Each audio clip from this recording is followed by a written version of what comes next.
तो चलिए शुरू करते हैं। मेरा सवाल आपसे ये है कि आप शिक्षा की बात कर रही हैं, शिक्षा काबिलियत का क्या पैमाना होता है?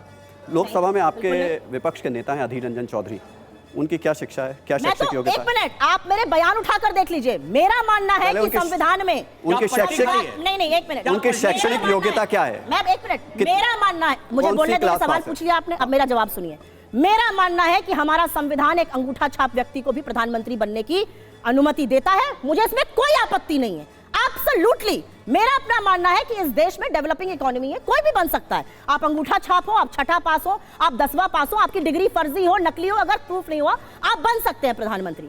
मेरा उद्देश्य दूसरा है ये कहने का कि जब शिक्षा की बात हो, मुझे उसमें कोई आपत्ति नहीं है। प्रधानमंत्री 10वां पास हो या प्रधानमंत्री ने वाकई में एमए किया हो या उनकी स्नातक की डिग्री फर्जी हो, मुझे वाकई में कोई दिक्कत नहीं है, क्योंकि मेरा संविधान कहता है कि अंगूठा छाप आदमी भी इस देश का प्रधानमंत्री बन सकता है। मुझे दिक्कत किसमें है कि अगर कोई शिक्षा की बात करता है तो आप उसको अपने ऊपर क्यों ले लेते हैं? ये कौन सा विक्टिमहुड है? कोई कहता है बड़े झूठे होते हैं राजनेता, आजकल लोग बहुत झूठ बोल रहे हैं, अपने ऊपर क्यों ले लेते हैं? कोई कहता है जुमलों की बारिश होने वाली है आज, आप अपने ऊपर, मैंने एक दिन लिख दिया जुमलों की बारिश होने वाली है, आप मोदी जी को ऐसा क्यों? मैंने तो मोदी जी का नाम ही नहीं लिया था, मैं तो किसी शर्मा जी की बात कर रही थी।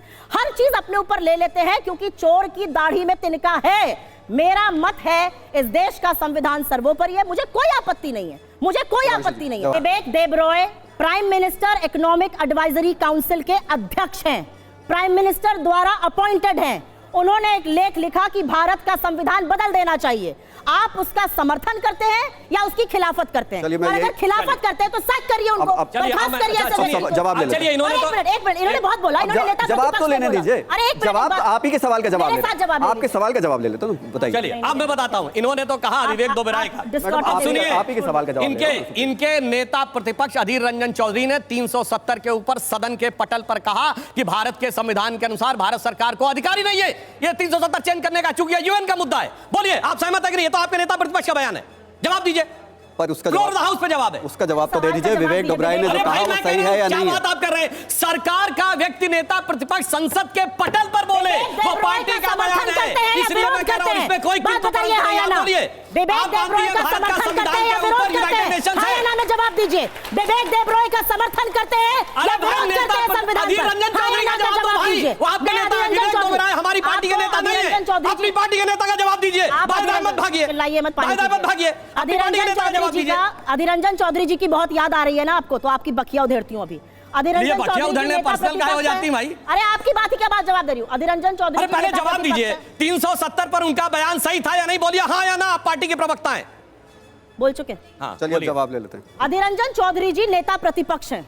अधीर रंजन चौधरी जी लोकसभा में बोल रहे थे, वो बंगाली है, मुझे नहीं पता यहाँ पे कितने लोग बांग्ला भाषा जानते हैं।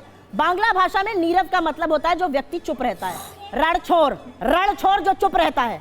अधीर रंजन चौधरी जी ने बोला मोदी जी नीरव मोदी बन गए हैं, धृतराष्ट्र बन गए हैं और लड़कियों के साथ वो हो रहा है। आप मुझे सिर्फ एक बात का जवाब दीजिए, अधीर रंजन चौधरी जी को निलंबित कैसे कर दिया आपने सदन से?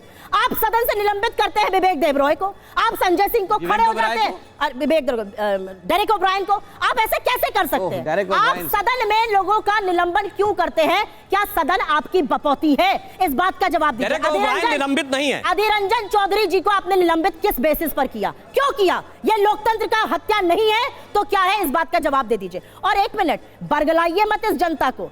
इमरजेंसी कॉन्स्टिट्यूशनल प्रोविजंस में लगी थी।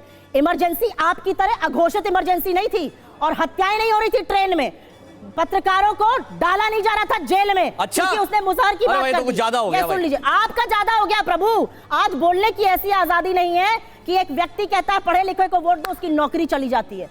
उत्तेजना कहीं और दिखाइएगा। ये उत्तेजना मणिपुर की नग्न लड़कियों को देखकर दिखानी चाहिए थी, शर्म आनी चाहिए। फैक्ट्स ठीक कर देता हूं मैं आपको। आप जब इमरजेंसी की जो बात कर रही हैं, उस समय पत्रकारों को जेल में डाला गया था, उस समय अखबारों की लाइट काटी गई थी।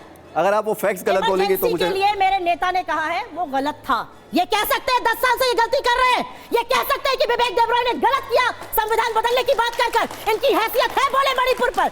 78 दिन तक इस देश का प्रधानमंत्री चुप रहता है मणिपुर पर। आपकी शर्म से आंखें नहीं झुकती हैं? वो लड़की आपकी बेटी हो सकती थी, आपकी बहन हो सकती थी, उनकी योनियों को, उनके स्तनों को आदमखोर की भीड़ छू रही थी। देखा है वो वीडियो आपने? बजाइए ताली इस बात पर।